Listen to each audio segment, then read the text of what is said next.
like show business, like no business I know. Everything about it is appealing, everything that traffic will allow. Nowhere could you get that happy feeling when you are stealing that extra. Okay, so thanks for attending another session of Unfiltered podcast. This is the Houston Media Source TV podcast, and I am Mel Petersen, the Productions Manager over at HMSTV. We're the local public access TV and net radio facility in Houston, Texas. And tonight we're coming to you from Zoom.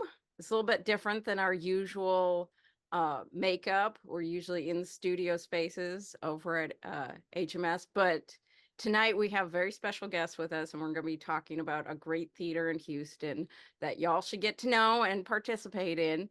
And so the Thunderclap Productions.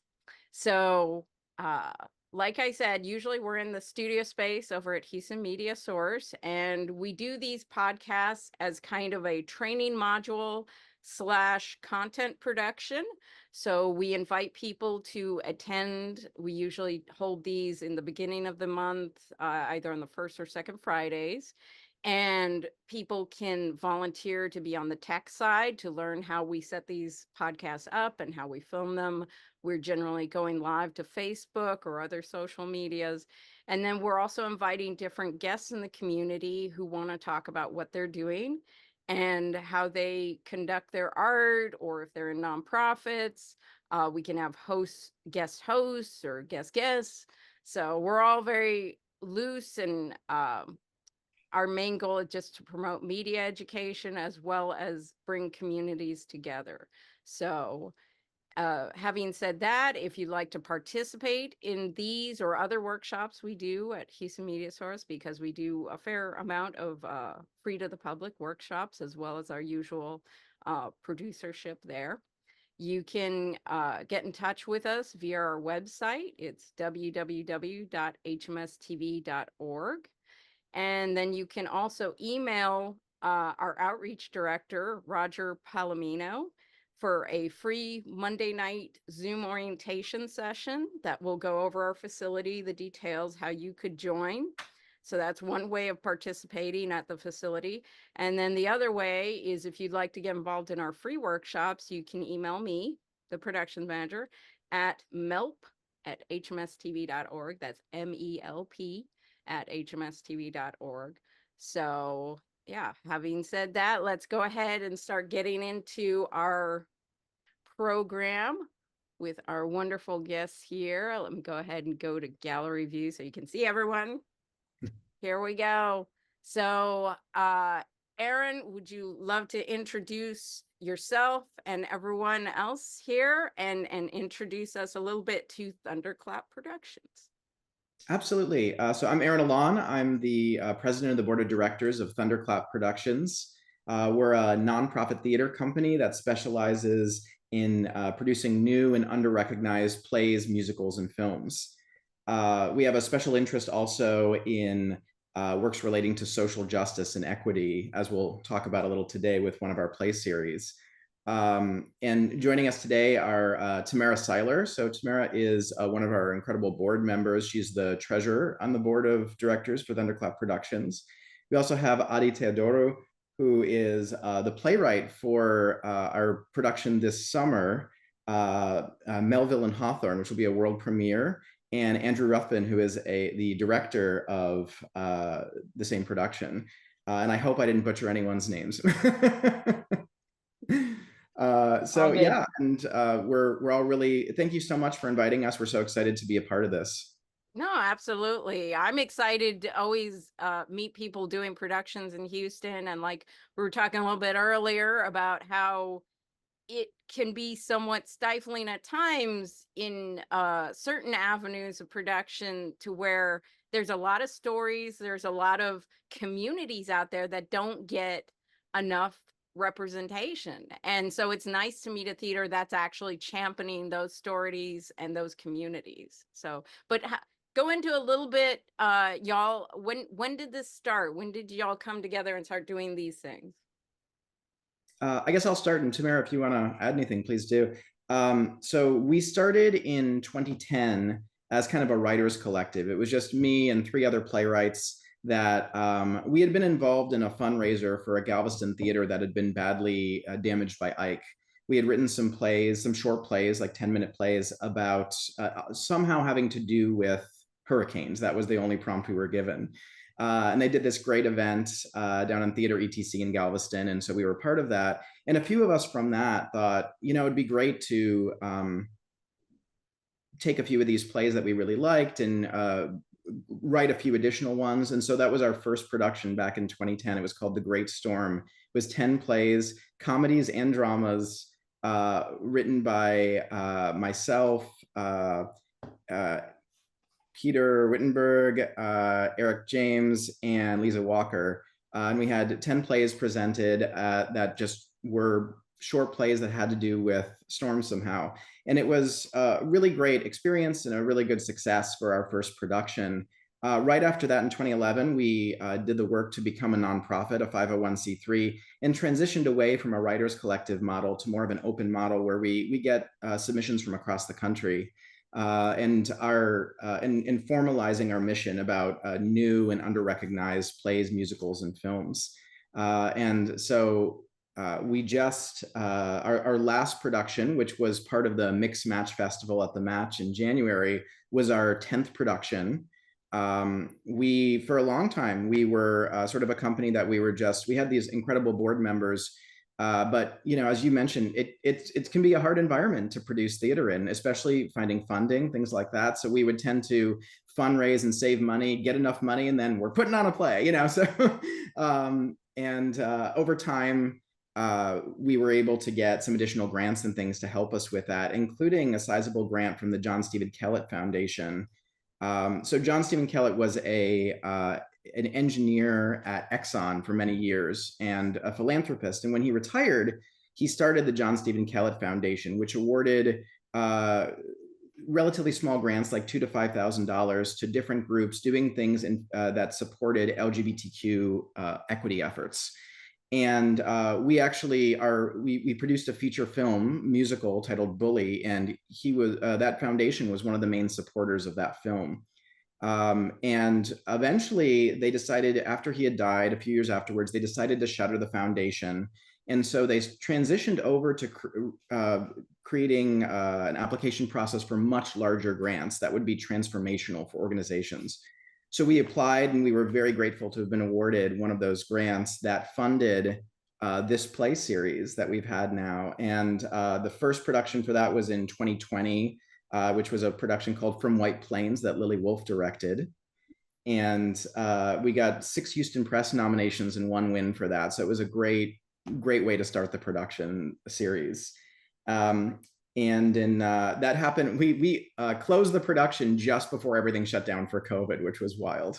And then, so 2021, we did not have a production with everything happening with COVID. But in 2022, we had a production of Edith Can Shoot Things and Hit Them. And then our 2023 production actually happened in January of 2024. That was the Mix Match preview of a musical that I wrote titled The Chosen Ones, about a group of LGBTQ youth in conversion therapy camp. And as we were looking for directors to that, one of the people we were recommended to was Adi, and we reached out to her. And she wasn't able to direct a production that we had been looking at, but she said, you know, I have written this new play that I would love to submit. And we love getting submissions, especially if we were able to do a world premiere, especially if we're able to promote a local writer too. That's something that really excites us.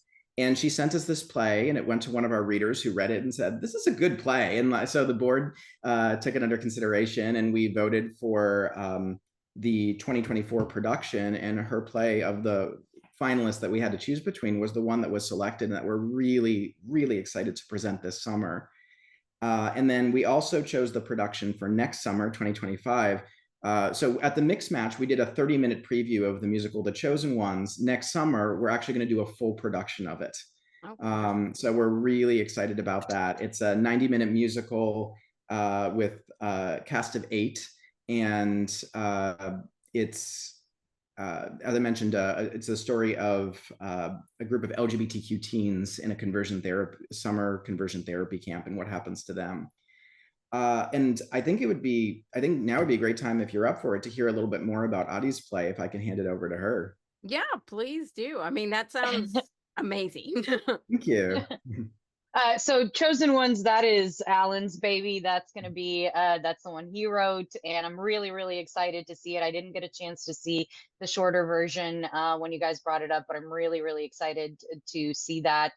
Gotta emotionally guard myself, it sounds like, for what's in it, because that subject matter is pretty heavy. On the opposite side, I think my play could be considered a little bit lighter, I think, than that. It's actually something that I started writing about 10 years ago while I was still going to University of Houston, and I was taking literature courses. One of my degrees is in literature, and I came across in one of these literature courses the letters that were written by Herman Melville to Nathaniel Hawthorne while they were living just about a mile away from each other during the time that Melville was writing the greatest book in American canon, Moby Dick. And at least in my very humble opinion. So I read the letters, and the first time that I read the first letter, my first thought was, these men are in love. And so I went through and I did quite a bit of research. Everything in the play, with the exception of the physicality, the direct physicality, can be proven historically. Most critics, literary critics, do agree that Herman Melville was at least bisexual, possibly more further towards the homosexual spectrum. It's probably been a long time since most people have read Moby Dick. Probably everybody was forced to read it in high school, and we all did the Cliff Notes, and no one wanted to actually read the full book. If you're listening to this, I encourage you in this moment to go back and read Moby Dick. Moby Dick was written in 1851, right after the 1850 Compromise was just passed. And as the United States at the time was heading into civil war, there was a lot of division in the country, heavily based, obviously, in racism and in oppression. And in this moment in time, as the country was tearing itself apart over these subject matters, Herman Melville dared to write a book where every single character, with the exception of Ishmael and Ahab, who is the villain essentially of the book, are people of color. And not only are they people of color, they are people of color from all over the world who all display their cultures in a really, really incredible way. Melville was really forward thinking in terms of how he approached the relationship with people that were different than him. He has several lines in there in this time of 1850, which just blew my mind, which are things like, what makes a white man better? What makes us better? Nothing makes us better. We're all just the same. And a lot of that is brought out in the character that I put in the show. And then Hawthorne himself was also writing the Blithedale romance at the time. Hawthorne's letters were actually thrown away by Melville, the ones he received from Hawthorne. Melville threw away and burned his letters because they were too personal. So we actually never get to know what Hawthorne wrote back to him. But the letters are included in the show, very abridged because they're long and rambly, but and very flourished. So we put the important bits in there. But yeah, so the show really focuses on their relationship. And I will say, because I feel like this is important for people to know, this is not a play that focuses on homophobia at the time. I worked really, really hard not to touch on that. First of all, because we've heard that story so many times. There are other ways to tell queer stories than just talking about oppression. So yes, history does tell us they didn't wind up together, which unfortunately, that's history. But the reasons that I outline in the play and the story that takes place in the play is not related to that particular aspect of being a queer person. It's more about, can two people love each other and make it work, that are so very different from one another. And so, yeah, that's Herman and Melville. And I am so very grateful to Aaron and Tamara and all the rest of the board for taking a chance. This is the first play that I've ever written that is being put on as a professional production. And I am so thankful to Andrew Ruthven, who is a celebrated director in Houston, for taking on this project. Yeah, actually, thank you so much for going through that. I can't tell you how much of a historical nerd I am because I love those connections, and I will actually go and research, writers from literature. And yes, back in the day, people don't even realize the amount of fluidity sexually, gender-wise, that existed throughout history. They were roommates. I mean, between Boston marriages and these writers living together, and and the same thing could be said for people like Bram Stoker and others. Even though they went through periods of like homophobia, it was because they were most likely, yes, homosexual themselves or bisexual or whatever.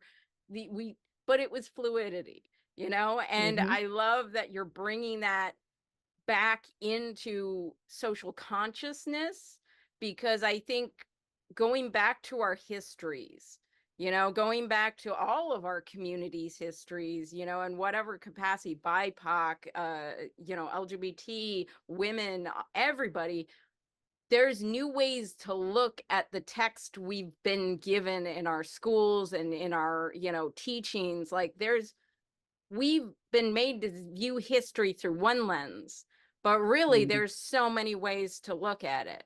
And there's so many insights that you can get from someone's letters or someone's just how they dealt in the world, to realize that things weren't, so black and white, so one-sided, So thank you again. That is an amazing perspective. Andrew, can you discuss a little bit about the challenge of directing this piece? Well, I mean, I don't know how much I could say really about that right away. Because we start rehearsals in about a month. They just finished casting the piece. Oh. But I guess the biggest challenge really is that I didn't think I'd be directing it as quickly as it was. That everything was booked, and then about 6 weeks ago, Aaron sends us an email, or maybe it was 2 months ago. I don't know. Time has moved so fast. Aaron sends us an email saying, "There's been a cancellation at the match. What about August?" And so we've been just going hell bent for leather, trying, pulling this show together. So yeah, but I mean, I've been attached to the piece for a while. Audie and I are good friends, so she's had me read it a few times. I played Hawthorne in one of her little private readings, and with through my relationship with Main Street Theater, I gave her a space to do a staged reading as she was developing it. So I've been with it a long time, and it's going to be really exciting to finally, get, actors who have the time to really breathe life into these characters and see where the story takes us. Because it is very interesting. We just had auditions this weekend, and I was talking to the actress who I've cast for Hawthorne's wife, and we were doing this scene that's the last scene between Hawthorne and his wife in the play. And I don't want to give too much away, but she was asking about what she's feeling, and I did have the the opportunity to tell her that you're not talking about homophobia because we're not talking about homophobia. And she's like, "Oh, I see. Okay, now so that helped her because she really understood what emotions to focus on, which was really about what was happening with her marriage, and from outside forces, rather than thinking about who her husband may or may not be." So Thank you. Yeah, no, I'm always fascinated by the rehearsal process in productions. Over at where I work, Houston Media Source, we got the chance to help accommodate a theater group called Zoom Shakespeare Productions, and they've been putting on some, gender diverse, colorblind casting of various things, and they were working up through doing their Macbeth. That was, gender swapped and colorblind, and it was really amazing watching them both go through the fight choreography, the physicality of the rehearsal, and then just the concept of like, how do I approach these characters? How do I make these characters written in ancient contexts with a completely different societal outlook be relevant to people today? You know, how do I bring that, you know, timeless quality forward? So yeah, I mean, I guess I would ask you, like, how do you get your head into a story like this? And like you mentioned, you don't want to focus on the oppression of the time. So what do you focus on with this story to bring that emotion to light, to bring their struggle to light without hinging it all on like the oppression of that kind of love? Well, I mean, the thing that that I almost always rely on when directing a piece, uh, and um, is and really that goes back to some of my Shakespeare training, is that for me it is all in the text. So Adi has written the story, and she's written the relationship between these two people, uh, and and created the characters in Melville, who is for all intents and purposes the aggressor of this relationship, and Hawthorne, who's experiencing something he never imagined or explored before. But for me, it's all in the text. You know, I don't want to don't want to tip my hand too much, but you know, generally speaking, when I do a project, I don't do a ton of research very often. I mean, I'm trying to remember the last time I might have needed to do a little more research than not, but because I expect it to all come from the text. Mhm. So you know, for my benefit, that that is all there, that I don't need to go to outside sources. And I mean, through my own background and watching, you know, reading or watching good, you know, filmed productions of the time period, you know, I know what the mores are like. I know what the attitudes are like. But you know, you start with the text. You always start with the text, and if the playwright has done a good job, which they have, it'll all be there. You don't have to dress it up with, you know, anything else, and it all just comes straight from the playwright's mind. And just to Wonderful. add to that really quickly, the play was actually written in its entirety. So the concept began, I thought about it for a long time, but it was actually written in 2020 prior to the end of March.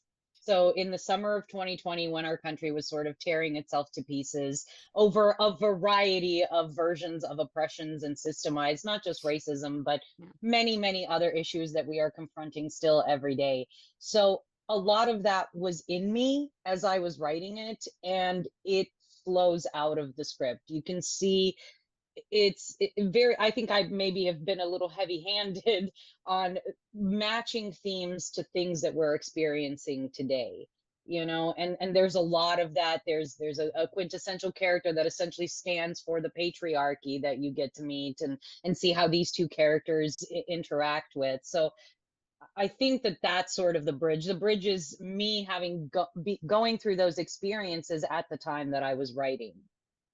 Well, and thank you for touching on that because that is very relevant. I saw a lot of media, as I'm sure we all did while we were, you know, in quarantine. Um, and it really, I started noticing all these themes popping up in stories, these themes of isolation, these themes of not being able to connect to each other. And I realized, you know, from the perspective of the LGBT community, these are all things we've gone through before, whether it was the AIDS, HIV epidemic, or if it was just societal oppression or something. These are all things we've gone through before constantly and have some sort of a basis in, but the society on a whole wasn't necessarily as used to it. Like what they compared the pandemic to like the Spanish flu that hadn't happened for, you know, and so it's like you're going through all this stuff again. People are relearning the traumas of all these things and having to re-deal with it. But to put that in your writing, I think it automatically makes the audience understand the frustration of not being able to reach out and be with this person that you may really want to, but there's always something holding you back, of some fear deep inside yourself that's separating you from the life you could have, you know? So I think, yeah, that's a great aspect, and really shows your chops as a writer to bring that forward and make it relevant to all of us going through that. Tamara, what was your thoughts when you guys decided to go forward with this production? Like, how did you find the story? Well, I thought it was a good just progression of sort of the theme that Thunderclap has had over the years. I think, one of the things we want to do is elevate voices of new writers and people who have, but I think what's really more important is that the works that we're choosing are not, I think, cookie cutter type of things. I think they do explore themes, they explore historical themes, they explore the conflicts that continue to try to divide us today. Um, I think with Melville and Hawthorne, I think people will think that they know these historical characters, and then to see them taken into a different context. And I think also exploring the idea of people just simply being almost tied to the constraints of whatever times that they grew up in or that they experienced. And I think that is almost a theme of some of our works as well. When I think back to Aaron's original the concept musical, the Burt Williams musical, you're talking about a Black man trapped almost in the standards of his time, having to do the minstrel shows and those type of things, and all the historical characters sort of around them. And I had the opportunity, Aaron gave me an opportunity to play oh my gosh, help me, Aaron, my brain is fried right now. Ida B. Wells Barnett. Yes, thank you. You bet. So and it's a small part, but it was so meaningful, and it made me think about just how many times that you're put into these conflicting situations if you're of a certain background and you don't necessarily see the world or experience the world in the same way, and policing each other. So I feel like one of the major themes of our works is that we, even whether it's historical, whether it's original, I think we're looking at situations where people are put into situations where it isn't, the answer is not so clear. I mean, and I think a lot of times what's really meaningful is that very often there aren't pure heroes, there aren't pure villains, and it's like there's just people trying to deal with the circumstances that they've been given and the circumstances of their time, and trying to figure out how to make a way when society is not as accepting of wherever you are. And I think that was also with Bully, and seeing a lot of the people dealing with that was our film, Bully, which dealt with a young man coming to terms with his sexuality and eventually making the ultimate tragic choice, and the aftermath, and really thinking about everybody's perspectives and how they brought it to the table, and how almost all of them are kind of victims of a societal perception, or they are not able to break away from what society expects of them. And I would hazard to say this is true in this work as well. I mean, it's like, just seeing people who can't simply love. And it's like, because there's, how much is it going to cost you? And how much is it going to, put you outside of the norm? So, and I think that's been why I've been with Thunderclap for so long, because I think we continue to find ways to bring issues to light, and I'm really excited about The Chosen Ones, the next work that we'll be featuring next year, because I think really hearing that from a perspective of when you're constantly told that something's wrong with you if you have a certain if your life is to be lived in a certain way, there's something wrong with you, or that's your identity. It's not that you're making choices. And so I think that I think, and even that idea of sometimes it's it's having to make hard choices of, do you fit in the world or do you live your truth? And I think that is, that's been a major part, and one of the things that's kept me involved in Thunderclap for many years. Wonderful. So well put. Yeah, no, I agree with all of that. And it's one of the reasons why I was so excited to hear your theater and stuff, because like you said, all these stories, these underserved stories, I mean, they really hinge on like the center point of being human. Because I've always thought you tell the small story to tell the larger story, right? Because even your film like Bully, it's this one person story, like you said, ends tragically, but because of them, it opens up all these pockets of stories in the whole community, and it shows you where everyone's trapped in their own oppression, and often it's a very self-imposed one. It's like, how much is it that the outer society is doing this collectively to each other, or is it us doing it to ourselves?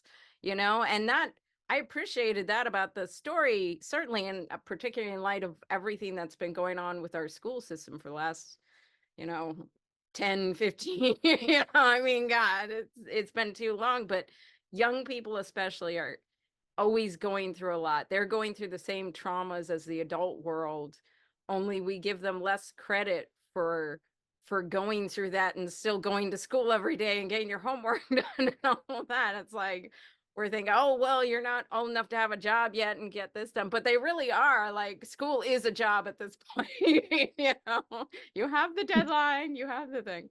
But no, I mean, to bring these stories to light, to be able to explore really how individuals impact all of society and how society impacts them, it's very meaningful, and you guys are doing an amazing job. I really want to see your Ida B. Wells, to be real with you. I think you guys need to do a retrospective and bring back some of your productions. And if you've never heard Tamara sing, you definitely should. Well, there you go. That's one reason right there. We're throwing you back in. She has an But incredible voice. there you go. And that's the great thing too, is that so many people in our arts community, and like you said, individuals who you make the choice, right? How are you going to be yourself in society, embrace who you are? Or are you going to follow the party line and just supplement yourself for what you perceive as the benefit of fitting in? But we have all these people in the arts and entertainment world, classic singers, Bessie Smith, everyone who was like really kind of out and proud before they could even, how does society deal with you? Well, you just are. That's how they deal with you, So yeah, to highlight some of these personalities, to show, their strength of like, hey, there's a positivity to standing out too, it's not all just negative. But yeah, you guys are doing some amazing work there, and I can't wait to see some of the productions. But having said that, you guys have brought up a lot of topics, from historical fiction to all these themes and stories, and we are in Pride Month. So I'm going to ask each one of you kind of, okay, what's your favorite current, LGBT BIPOC media that you're seeing right now and that you're binging either on Netflix or just going back to? What's your comfort food every month? Aaron, let's I'll start go with you. first. Oh yeah, go sorry, ahead. no, you go. No, Sorry, no, only Go because ahead. it came off the top of my head. I'm gonna and go I'm with really you because you volunteered. I'm only going to say this because it destroyed me that it's been canceled, but it's 100% Our Flag Means Death. Yes! I have been obsessed with Our Flag Means Death. I've rewatched it 100 times. And if it's not that, then I go back to Good Omens just to try to live. I have a feeling you and I would get along because you and I watch a lot of the same things. I started watching Our Flag Means Death, and I was like, okay, I'll watch one episode late night while I'm editing or working or something. Yeah, through the first 3.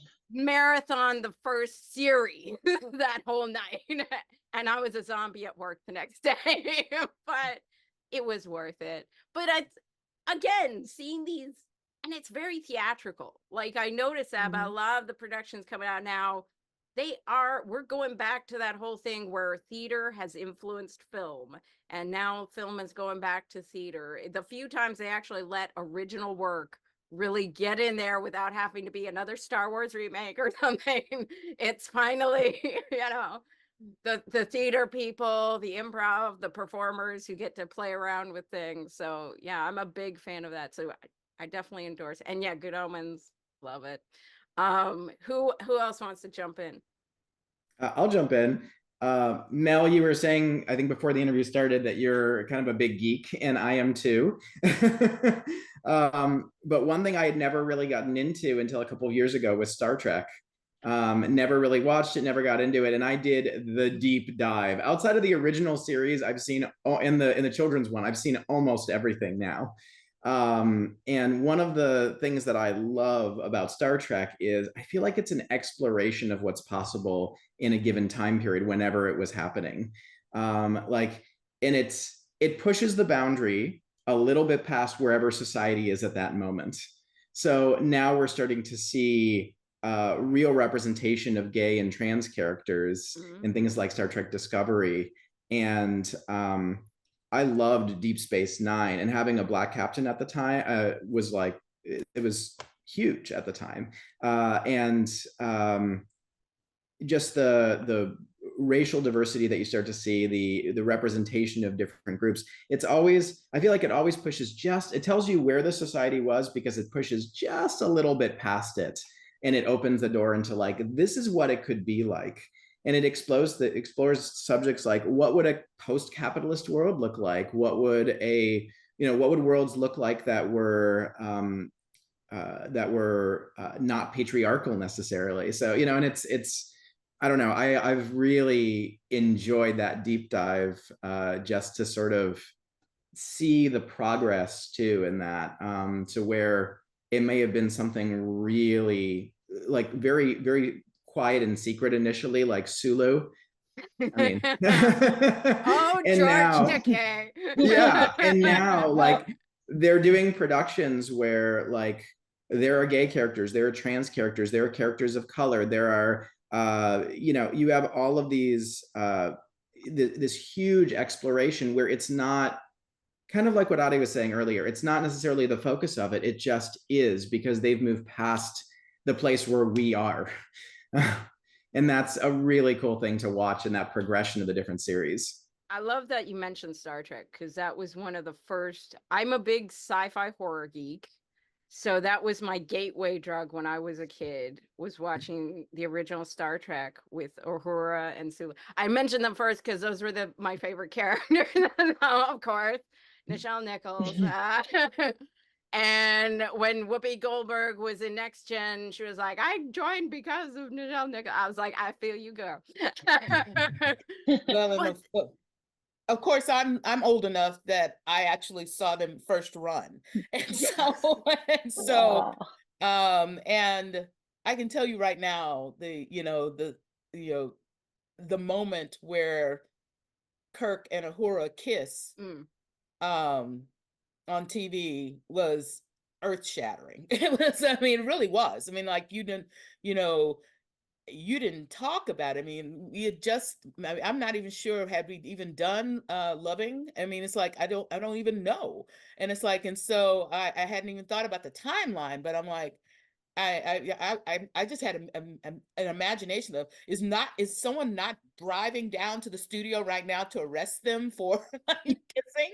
And so, I mean, it's just, I mean, from that moment where you're just seeing, I mean, Uhura was one of my, heroes growing up, just seeing a woman, a Black woman who's powerful and who is intelligent and communicates. And but even there was an episode where she had to pull a knife on somebody. I'm like, and she's a badass. And so I'm like, what else could I ask for? And then of course, I love and then just seeing how it's evolved over history, and now letting Sulu be openly gay in the current, and like in beyond, you get to meet his husband and his little girl and those type of things. And it's just, I totally agree, Aaron. I think it was seeing that kind of I don't want to say, maybe it's courage. I mean, it's like that they stood strong in the face of probably what must have been just, I can't even imagine what happened post like that episode in real time. But just for this little Black girl, it was really like it opened up the idea that maybe stuff was possible. Maybe change was possible. When I love that the backstory of that, Nichelle Nichols eventually revealed that, yeah, Martin Luther King came to her and was like, because she was considering Yeah. leaving the show. Mm-hmm. And he was like, you are a face on TV. This is what's important. Because, yeah, I mean, yes, over here on Public Access, we're constantly talking about different points in history and what changed and how media connected. But that was really a point in history where so many people from all communities, all walks of life, had to organize together to change a narrative of a country. And so that the entertainment industry, the churches, the voters, everyone had to work together. And her part of it, the entertainer part, was important because unless you can envision the future, unless you can see a fantasy of it, a story about it, it's so much harder to fight for it, you know? So that was a huge part of her as a performer. And yeah, why, you know, we're ride or die for Nichelle Nichols and her, because she was on the forefront. And yeah, I can't imagine the kind of letters or response they got from that episode, because that was, for the longest time, I thought that was actually the first interracial kiss on TV. You know, I mean, outside of maybe I Love Lucy or something, but I think most of the time, even, you know, Lucy and Ricardo didn't, I mean, they had separate beds, so you know, It's funny that you bring up it's funny that you bring up Lucy, because she's the one we have to thank for Star Trek. Right. Yeah. Exactly. Exactly. And it's like, I mean, it just and yes, those and what's lovely about history, those stories keep getting unearthed. You know, like the Marilyn Monroe who wouldn't go into the club unless they let Ella Fitzgerald, yeah, Ella yeah, yeah. Fitzgerald, in yeah. the club. And it's like, I mean, that, you know, how many people, and I mean, just the power of those stories, it just takes one person to stand in the way of something and say, well, if you want me there, you know, like, and it's like, and I think it's just a constant challenge of, you know, where can you stand in the gap and possibly and who, for somebody who's not in the room or who doesn't get allowed in the room. So, but to your answer, to your question, mine is, and I'm like, I haven't even watched this season yet because I cry every time I watch an episode, is We're Here. And it's like, and Yeah. just, I mean, you know, and to see, you know, I grew up in you know, I was born in the 60s, you know, came of age in the 70s and 80s. So of course, you know, all of the challenges of the AIDS crisis and how many people we lost at that time and how many friends I lost. And, you know, and you know, friends that could not even reveal to their workplace that they were I mean, they would literally lose their benefits. I had a friend who had millions of dollars in benefits, and if he revealed that, I mean, he had to go into a sham marriage, or else they were going to take his benefits away from him. They were going to take his money and say that, and so because he wasn't living up to the culture of the company. And so but then now to see, you know, this openly sort of defiant approach to certain communities and lifting people up in the community who need to the courage to be themselves, I think is just, you know, the seeing the journeys that, you know, parents and even actually one of my friends was on an episode. And so yeah, he was on the first episode. One of my college admission buddies was on the first episode. And he talked about it, and but he got a lot of criticism, Like, he got a lot of criticism from the community saying, you're taking a spot away from somebody else who we could have elevated their story. And I'm like, but they were in Gettysburg, Pennsylvania. I mean, it's like, I don't know how many, and I mean, and here he was, he's a straight man, but he's also has the perspective of being on the outside because he's a Black man married to a white woman in a very racist town.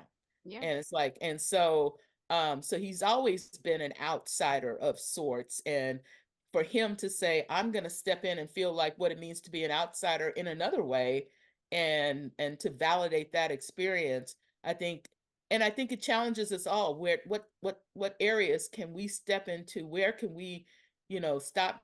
I mean, we talk about accomplices and allies, but where can you be a co-conspirator and like Yeah. and really take it to that next level?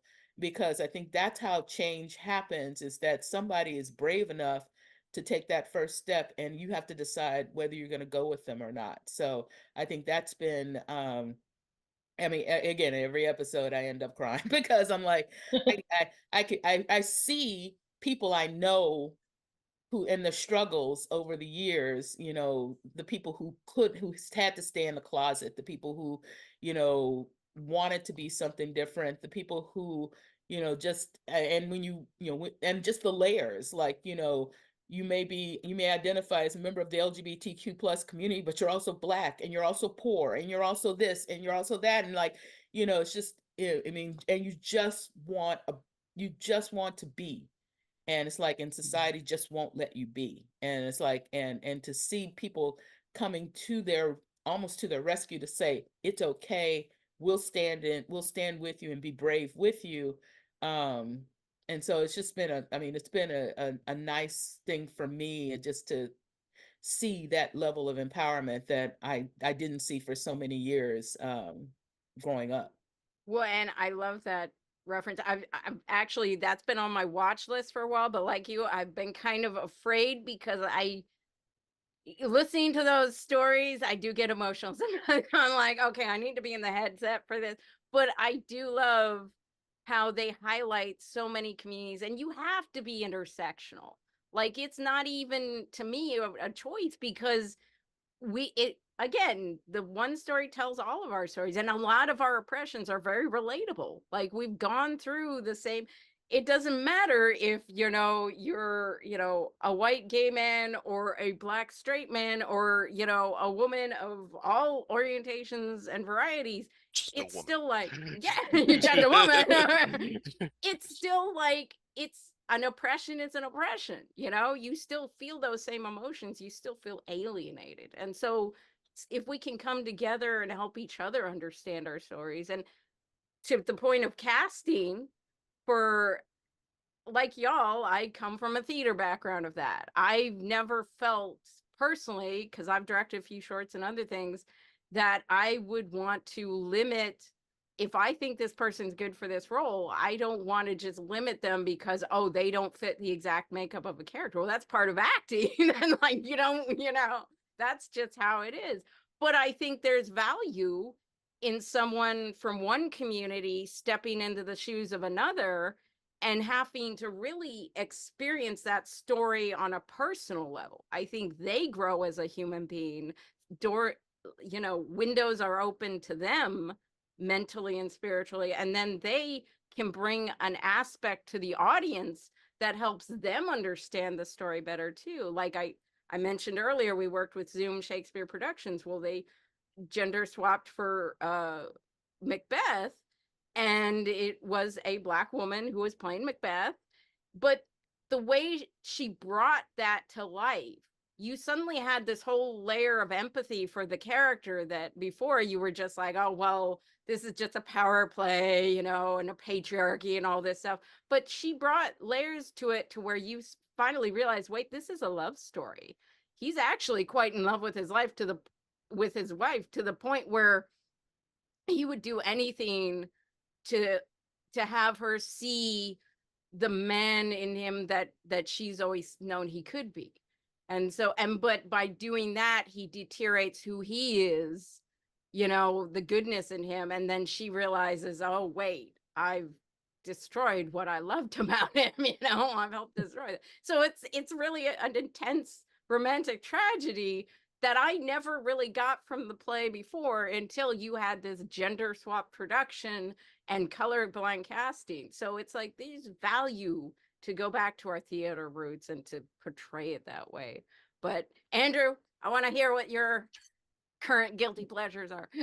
Well, I mean, we're going back to guilty pleasures because we just went down such a deep and moving road. But two things. One, the true dagger to my heart this year was when they announced that they were canceling Schmigadoon and not producing season 3. That broke my heart, especially hearing that it was going to be the musicals of the 80s and 90s, which, you know, I mean, the 50s and the 60s and the 70s meant a lot to me because, you know, I was born in 68. So in the early 80s, late 70s, I was cutting my teeth on all of those shows. But of course, my big years were the years of Phantom and Les Mis. And so we're going to miss all of that. And they had it written, they had a table read, they were ready to go. And then Apple Plus pulled the plug.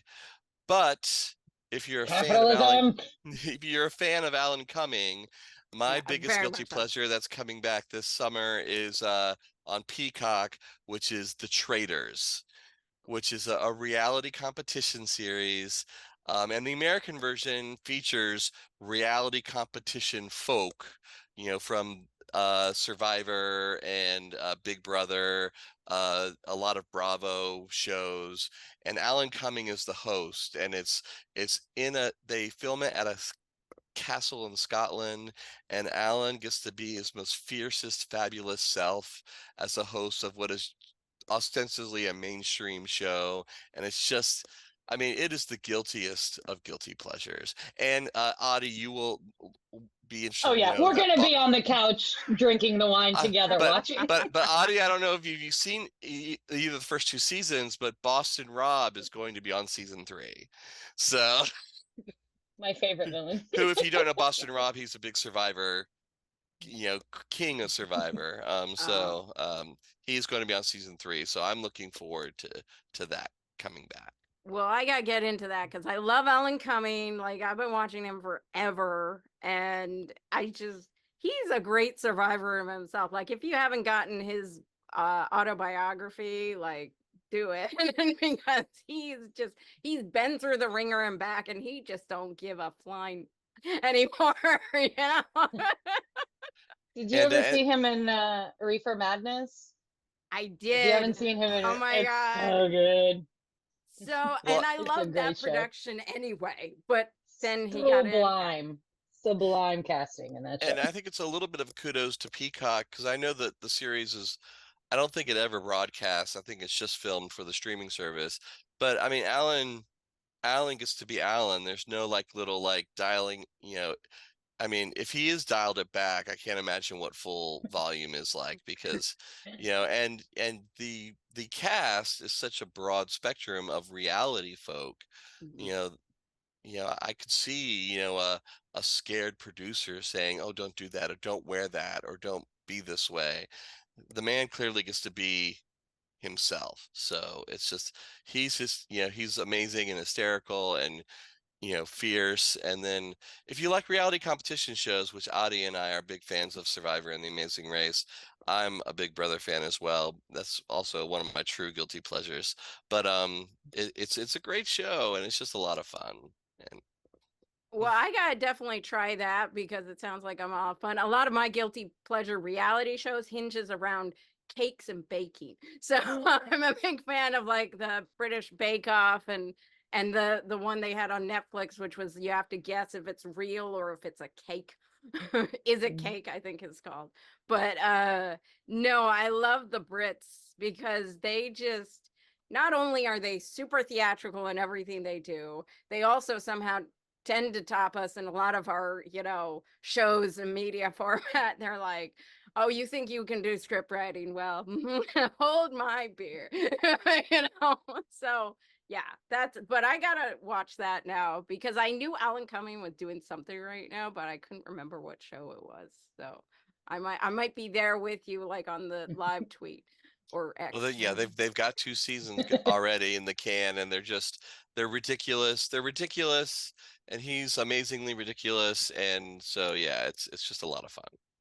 Yeah, no, this is to me what streaming should have been for, is highlight diverse stories like y'all are doing, get unique characters and just give them money and let them go. Cause you're gonna get some entertainment, okay? It's not even a question, because people are just that level, especially people like Alan Cumming.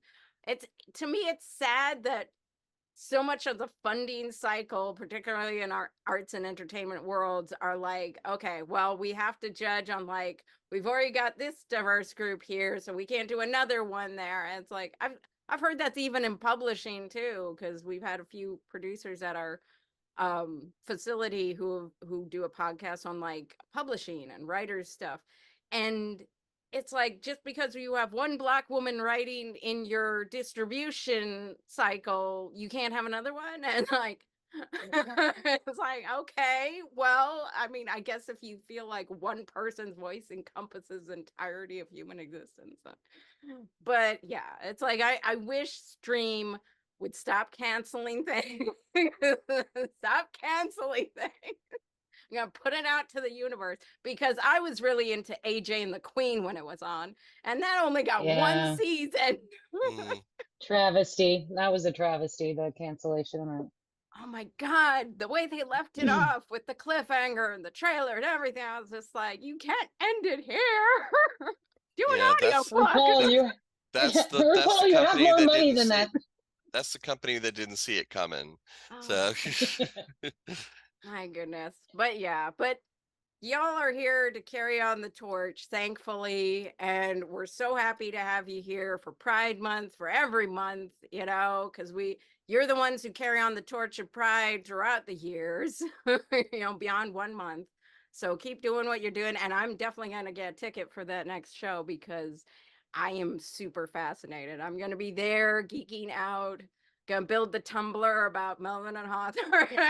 I already wrote the fanfic. This started out as fanfic and then became what it is. So it branches out. I mean, that's basically what they did with Twilight. Historical fanfic.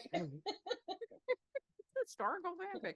I think what's hilarious to me is that even our ancestors were writing their own fan fiction, because a lot of times the literary people would get each other's stories and be like, well, this is an add-on to this. And you're just like, most of Shakespeare's works are fanfic of other characters and Greek heroes and all sorts of things. It's all repetitive. Yep. He just had a particular obsession with family dysfunctionality. But, I mean, you did live in a royal family kind of country, so I get it. But yeah, no, I'm looking forward to all the productions coming up, and I definitely want to see that one based in the conversion camp, because I feel like we've had some stories about that here and there. One of my favorite LGBT movies was But I'm a Cheerleader, which again, RuPaul and Natasha Lyon. But yeah, when I was researching to write The Chosen Ones, one of my closest friends said, "You need to see But I'm a Cheerleader," and I'm so glad I did. It was it should not be missed. Yeah, it's pretty other. I mean, Kathy Moriarty alone, she should be cast in more things, because I'm like, she's the female Alan Cumming.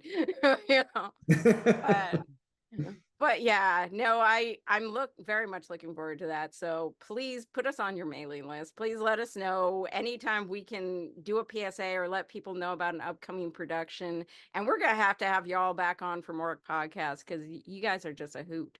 But thank you for sharing your time. Any last thoughts? Oh, before I forget, how do we as the public follow, support, where's your social media tags? What can we do? Best place to start is thunderclapproductions.com. So if you head there, it has links to our Facebook and Twitter, or I guess X account, and information about all the productions. As soon as the ticket link goes live, it'll be there, and also on the site for Match. Yeah, and our contact info is up there too. So we're always looking for people who want to get involved. You know, this current series, this LGBTQ series that we're so excited about. Next summer's production is probably going to be the last one that we'll be able to fund with that grant. So we're always looking for people to support our arts, to donate. They can also volunteer their time. They can help read scripts for us if they're in the theater industry. They can volunteer to help with administrative tasks and things like that. We're always looking for, you know, as a nonprofit, every board member is a volunteer. We all have really, really full-time jobs. And we do this because we're really passionate about this work, about new work, about work that talks about social justice and equity, about just bringing these stories to life that you may not have gotten a chance to hear otherwise, that are so, so good. No, I They're think certainly changing my life. Oh. Exactly. New writers too. I mean, that's a whole nother aspect too that you do, trying to invite new writers coming in and sharing their work as well. Yeah, we even have a call for scripts right now where anyone within 75 miles of Houston who's a playwright or a musical theater writer can submit samples. We're planning on doing a showcase of just like little 10-minute representations of different writers in the greater Houston area, because we have amazing people here. Just amazing people here. If I hadn't reached out to Adi about possibly directing for us, I would have never known about this play. And we are so thrilled to be presenting its world premiere and to be working with these amazing people on it. So yeah, support us, come visit us, like us on social. And yeah, if you're able to donate any amount, we're always grateful for that as well. Wonderful. And I want to ask you all, have you heard of the BIPOC Arts Network and Fund yet? Okay. No, I don't know. So they're an organization in town. They're a granting organization in town, run by Six Towagan. And we recently did an interview with him for a workshop we did on funding for projects in the community. That workshop we live streamed to our Facebook page. So if you know, anyone out there wants to go see it, go to our Houston Media Source Facebook page. You can, again, find our social links through our website to www.hmstv.org. And then also, I think it's like at Houston Media Source, all one word. So if you just like Google that, you should find a bunch of things. But I did Facebook stalk you guys before. Oh, good. Please stalk us. I liked all the stuff. Please do. I've been running rampant on the Facebook page lately, and I'm wondering at what point they're actually gonna come and try and wrangle me in, but hasn't happened yet. But yeah, I'm sure I'll be a lot of pride posting too. But yeah, no, watch that, because one of my friends is head of the Houston Intersex Society, Kuma, and they do a lot of grant writing, and they give some great advice on that, as well as the fact that just that organization, the BIPOC Arts Network and Fund, they do an accelerator grant for organizations that's like $20,000. They just had an application period for that on May 28th. Then they're going to be doing individual grants for artists coming up. I think there's an info session on June 17th, and it's not project based. So a lot of it's just to help the artist promote themselves, the organization get to the next stage, and they want to hear how you've impacted the community. The fact that you guys have been doing this forever and have been trying to get along. And yeah, when I worked with QFest, we had the Kellett Foundation grant too for a long time. That was when they were phasing out, is when QFest went down, unfortunately, because it costs a lot. But yeah, no, I'm very much like, we need more BIPOC, we need more LGBT media content, community gathering stuff out there, because yeah, it helps bring up the community, all of us really, allies and co-conspirators alike. But check that out. We're definitely gonna have y'all back on. I would love We'd love to be, and doing thank you this. so much for having us on today. Oh, absolutely. Thank you for giving me the time. I feel like we could gab more, but at some point someone's gonna like get the big stick and drag us all off. The hook. But the hook. Yeah. There you go. Always working until the hook comes in. All right. Well, I will definitely be in touch with y'all because I definitely want to strengthen ties with our theater community. We may even start doing a podcast for theaters. I'm not sure. We're really trying to think of new content we could do, regular content we could create. So give me your ideas too. Ideas are always open here. We're public access. Thank you all and have a great Thank you so much, night. Mel. There's Thank no Thank you. people like show people. They smile when they are low. Yesterday they told you you would not go far. That night you opened and there you are. Next day on your dressing room they've hung a star. Let's go on with the show. The costumes, the scenery, the makeup, the props. The audience that lifts you when you're down. The headaches, the heartaches, the backaches, the flops. The sheriff who escorts you out of town.